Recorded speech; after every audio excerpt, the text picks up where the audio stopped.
E aí, terceirando Elisa, muito boa noite, boa tarde, bom dia. Não sei ao certo que hora vocês estão assistindo essa aula, mas vamos lá com o nosso assunto novo. Agora a gente vai falar de Aristóteles, assunto novo meio velho, né? Porque vocês já estiveram no primeiro ano e a gente faz só revisão esse ano, mas são revisões bem densas. Se vocês já repararam, a gente tem sempre alguma coisinha nova para ver agora nesse terceirão. Aristóteles, então, né, a primeira parte é, então, metafísica. Eu só não coloquei, olha que viajona, qual que é o módulo, qual que é o capítulo, mas eu já falo isso pra vocês agora, olha só.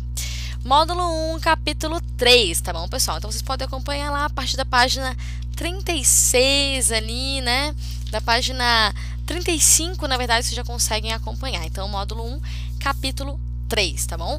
Dê uma acompanhadinha no livro, sublinhem coisinhas no livro, vocês sabem que é bem importante. Essa aula do Aristóteles, ela vai ser bem densa, então ela vai ser dividida em algumas partes. Essa parte, né, a primeira parte, que a gente vai falar de metafísica. A gente vai ter partes ainda para falar de lógica, que é um assunto novo para vocês, que vai ser a próxima aula. Ética e política também aristotélicas, tá bom? Que você já conhece, que a gente viu ano passado, mas agora também um pouco mais aprofundadamente. Então vamos então da metafísica aristotélica. Em certo modo, vocês já conhecem um pouco, né, do primeiro ano, porque a epistemologia e a metafísica aristotélica é praticamente a mesma coisa. Então a gente vai lá. Vamos lá. Seguinte. A metafísica, né, de Aristóteles, ela vai ter reflexões bastante semelhantes às reflexões platônicas, né, com relação àquela discussão da essência das coisas, da natureza das coisas. Só que, diferentemente de Platão, o Aristóteles não acredita em mundo das ideias, não tem mundo das ideias para ele. Ele está muito mais apegado àquilo que é concreto, àquilo que é sensível, à empiria de fato, tá? Então, a questão fundamental para a filosofia de Aristóteles é a mesma que orientou as reflexões de Platão, é o mesmo objeto de estudo. Inclusive, Aristóteles era aluno de Platão, porém, né, como a gente sabe, depois da morte do Platão, o Aristóteles funda a sua própria escola, e essa própria escola, ela tem ideias completamente diferentes das ideias de Platão, né? Ele vai acreditar que não existe mundo sensível, não existe mundo inteligível, que as verdades estão no mundo sensível, então ele é um empirista, enquanto o Platão é um racionalista. Então a gente vai ter diversas posturas, ele bem diferentes das posturas do seu mestre, tá?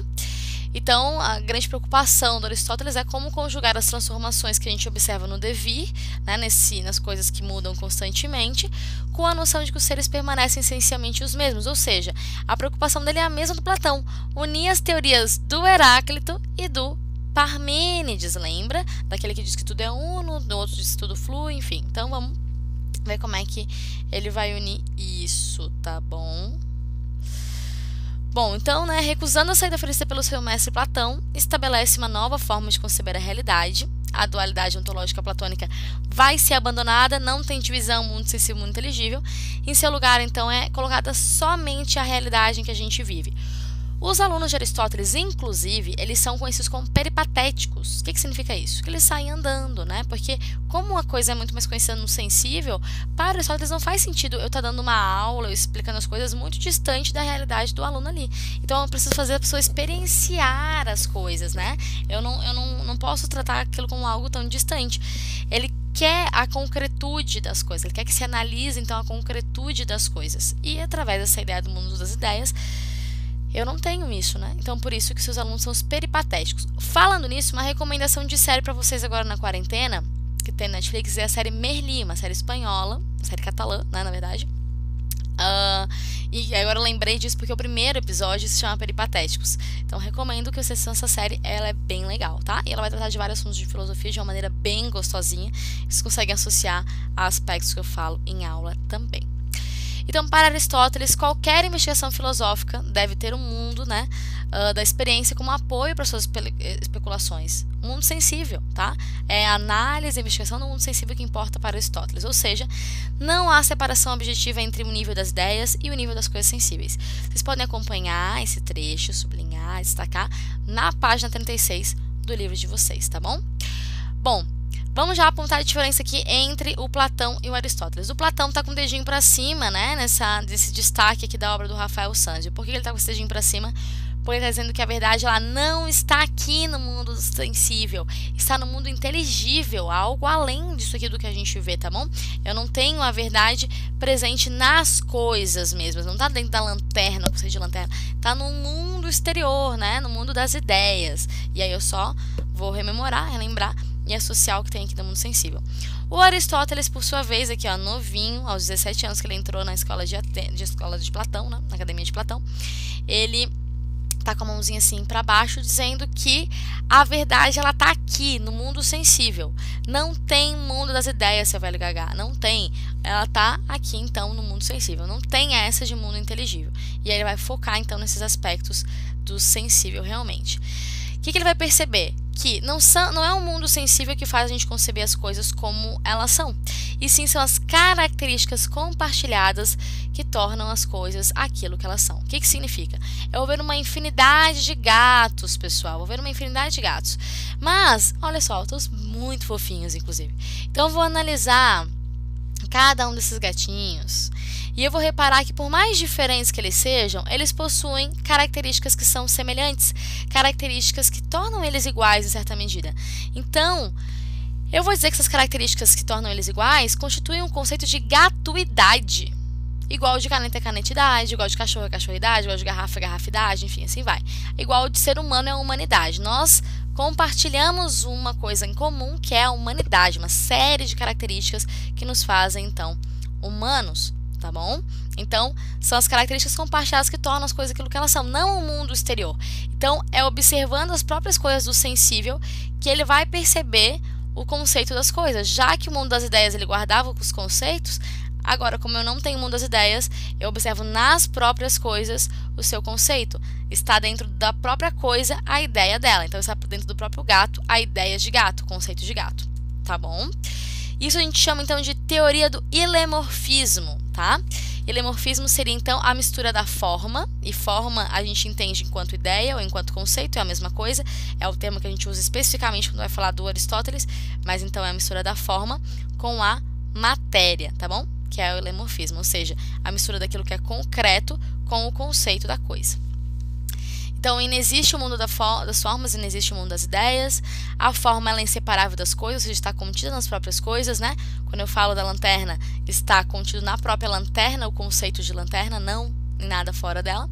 Então, quando eu estou falando aqui, né, da uva, dessa uvinha, né, a essência, a ideia de uma uva existente no mundo sensível estaria na própria uva e não em um mundo inteligível exterior a ela, porque não tem mundo inteligível, pessoal. Vamos sempre gravar isso. A principal diferença entre Platão e Aristóteles é que não tem mundo inteligível, só tem um mundo sensível. Para Aristóteles, é através do mundo sensível que eu chego àquilo que as coisas são, ao conceito das coisas, tá?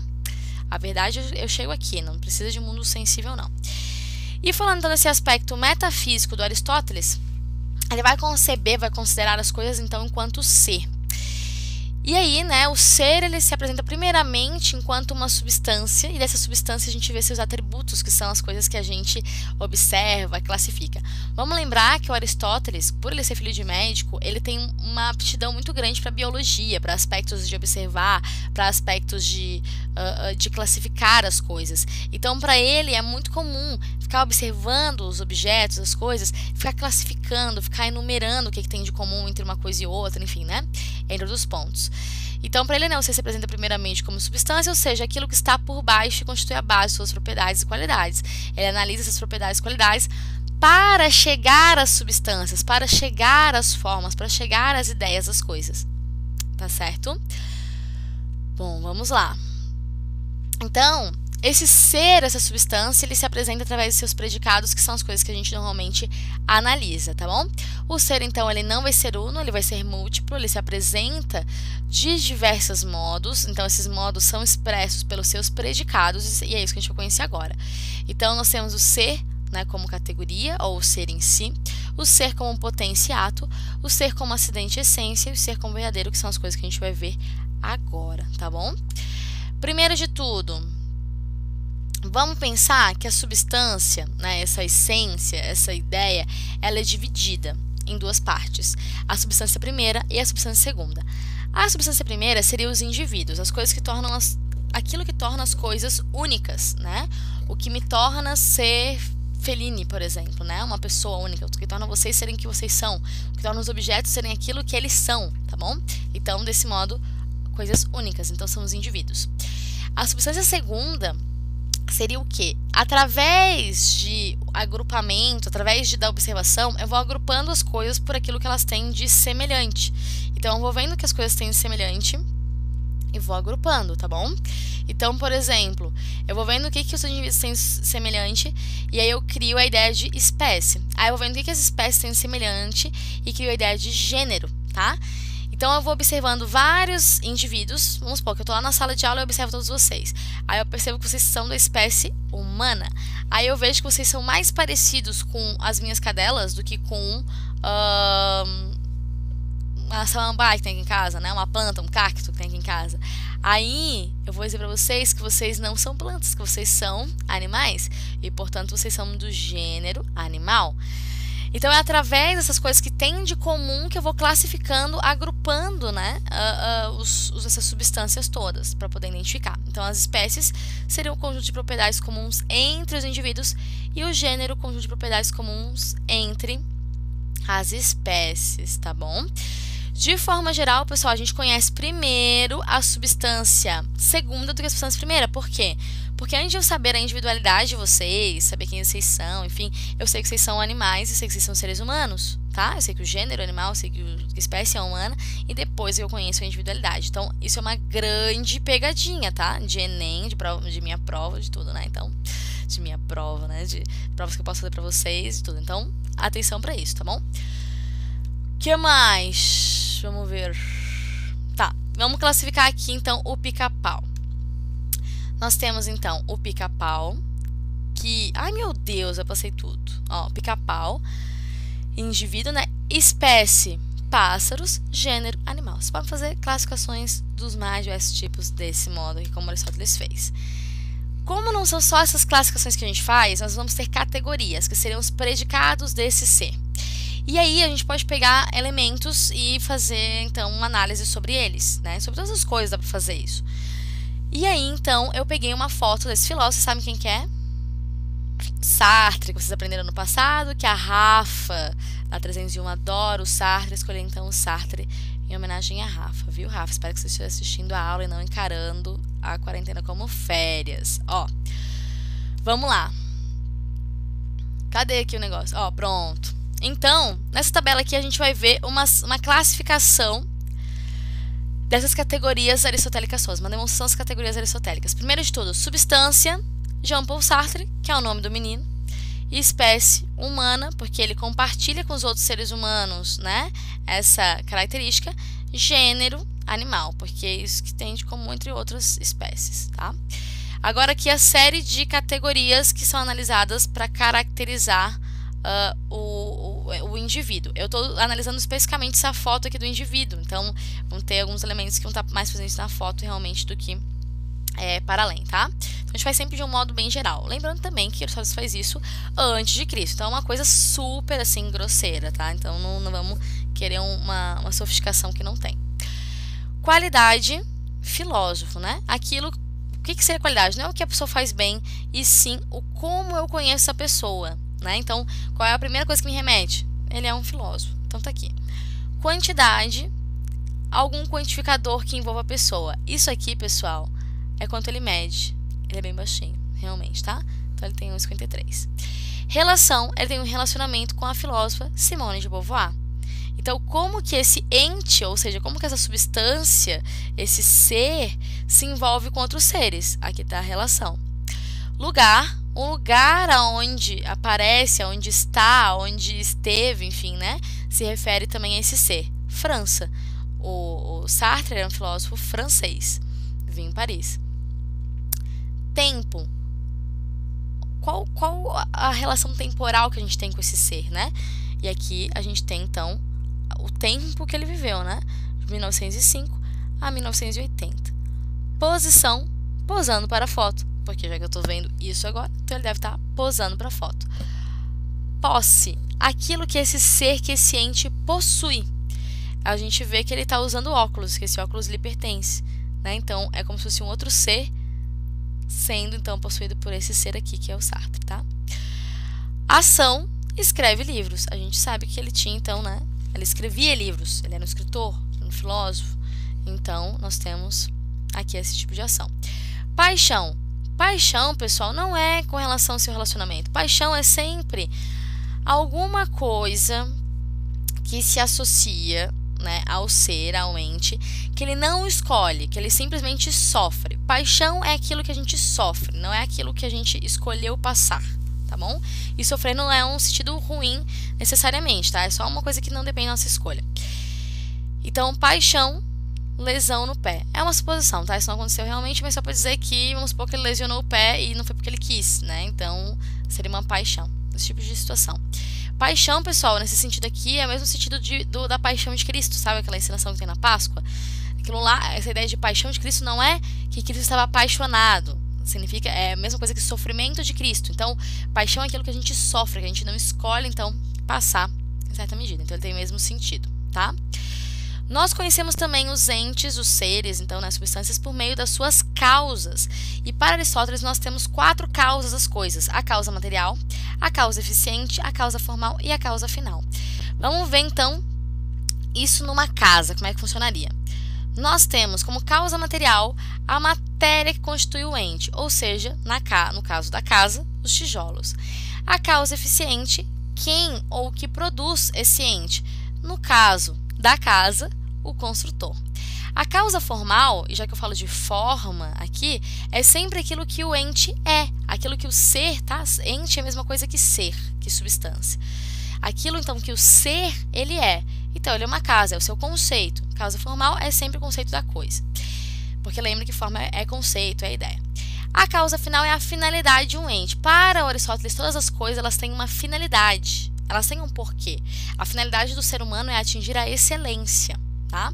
E a finalidade de uma casa vai ser, então, abrigo, moradia. Ela existe por esse motivo, tá bom? Outra coisa, o Aristóteles vai estar relacionando as ideias do Parmênides e do Heráclito e vai criar uma teoria que é a da potência e do ato. Como é que funciona essa teoria da potência e do ato? Para Aristóteles, a potência, ela vai se remeter à matéria, portanto, ela é múltipla, né? E o ato se remete, então, à forma, ao conceito, por isso é único. Todas as coisas são ato e potência. Então, vamos pegar o exemplo aqui da semente. A semente é um ato, ou seja, um conceito fechado. Semente é um conceito fechado, sempre existiu, sempre vai existir. Só que dentro da semente existe a potencialidade, e aí enquanto matéria, de virar uma planta. Também pode ter potencialidade de virar um colar de semente, né? Não tem problema. Então, por que pode ter mais de uma potencialidade? Porque a matéria ela é múltipla. Eu posso usar a matéria de diversos modos, tá bom? Então, o ato, conceito fechado, a forma. Potência, aquilo que a matéria pode virar. Então, o ato, que é o conceito, a semente, é uma coisa que está para além dessa matéria aqui, tá bom? Eu extraio da matéria, mas está para além da matéria, porque essa matéria, em potência, ela pode virar outra coisa. A planta, em ato, é uma planta, conceito fechado, um conceito único, tá bom? Mas em potência, a planta pode virar um chá, a planta pode virar uma árvore, enfim, assim vai. A árvore, conceito fechado, ato.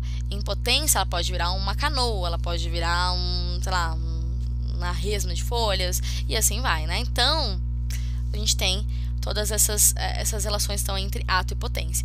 Quando a gente fala assim, ó, vocês são em potenciais universitários, o que significa? Vocês não são universitários ainda, mas vocês podem vir a ser, tá? Não é garantido que sejam, mas vocês podem vir a ser.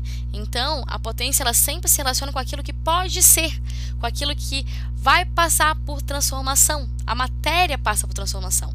Então, aqui, ele reúne a teoria do Heráclito, que é das coisas fluírem, se modificarem, né? A matéria, ela se modifica. E a teoria do Parmênides, que é as coisas permanecerem as mesmas. Semente, desde que eu nasci, é o mesmo conceito, vai continuar sendo, entendeu? Mas, as sementes daquela época, hoje já viraram outra coisa, já viraram planta, já viraram árvore, enfim, né? Já estão assumindo outras formas. Entendeu, galera? Ficou claro? Se não ficou, estarei no plantão aguardando vocês. Vocês não estão aparecendo no plantão. Eu queria muito falar com vocês, conversar com vocês um pouquinho, tirar dúvidas. Dividimos um pouco, né, esse momento, né, que a gente está passando. É muito importante vocês aparecerem nos plantões, tá? Vamos lá. E esse assunto não é tranquilo. Gente, agora eu queria muito fazer essa aula presencialmente, muito mesmo. Mas, infelizmente, a gente está nessa situação. Não foi a gente que escolheu, né? Se a gente pudesse escolher, a gente não estaria vivendo isso, com certeza. É muito mais agradável a gente estudar pandemias nas aulas de história, nas aulas de biologia, do que estar vivendo uma, não é mesmo? Mas, já que é o que a gente tem, essa opção, né, aulas à distância e tudo mais, vamos aproveitar o melhor que elas podem nos oferecer. Vocês podem rever as aulas, pausar as aulas, adiantar as aulas, mil coisas. Então, o jogo que eu queria fazer em sala, eu vou fazer assim à distância com vocês mesmo. E depois eu quero ouvir os feedbacks de vocês, quero ouvir as respostas que vocês deram para cada uma dessas pessoas que eu vou apresentar aqui para vocês agora. Já que a gente está falando de ato e potência, das pessoas se transformarem, das coisas se transformarem, da essência permanecer a mesma, mas a matéria se modificar, eu vou apresentar para vocês, então, algumas pessoas que vocês conhecem e que a gente vai, então, ver quem são. Quero ver se vocês vão adivinhar quem são essas pessoas, tá? Depois vocês me respondam. Primeiro, esse menininho. Olhem bem pra cara desse menininho. Quem é? Vocês conhecem ele. Olha os olhos. Bem familiar. Aqui com um presentinho. Então, de aniversário, provavelmente. Bom, é um professor de vocês, professor de redação e de gramática, professor Davis, quando eu era pequeno. Olha só. E essa moça, quem será? Vamos reparar.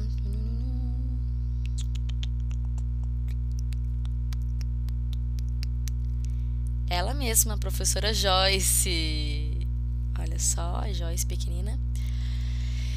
E essa pessoinha aqui, quem será? Com esse sorrisinho. Um professor de vocês também. Vamos fazer o seguinte, eu quero que vocês sempre anotem do lado, né? 1, 2, 3 ali, então, quem são as pessoas que vocês acham que é. E depois me mostrem no plantão, me mandem foto no Insta, enfim, né? Me enviem de algum modo que eu quero saber o que vocês acharam, quem que era quem. Essa pessoinha aqui, essa pequenina aqui, é nada mais, nada menos do que o Tatá, o Taírson. E essa fofura, olha só que fofura, gente. Eu acho que ela não mudou nada, na real. Assim, os olhinhos, a boquinha. Quem será que é? Professora Andréia, muito fofucha, né? E esse aqui? Será que essa pessoa já fez vocês chorarem? Qual de nota? Que sádica, né? Rindo disso. Esse é o professor Alexandre. Olha só ele. E essa pessoa? Cara, também acho que não mudou nada.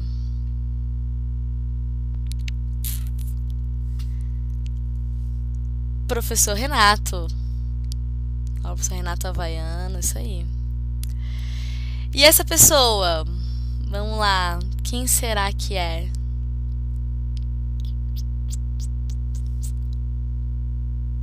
A Cirlei, ó. Vocês escondem dela quando estão sem uniforme? Tá aí ela, ó, de uniforme direitinho, pessoal. Quem será esse menino? Tem cara de bagunceiro. Uma dica até, né? Tem cara de bagunceiro. Ele mesmo, professor Gustavo de Biologia. E esse? Quem será? Olhem aqui os olhinhos, a boca. É o Fernando. E esse baby aqui, quem será?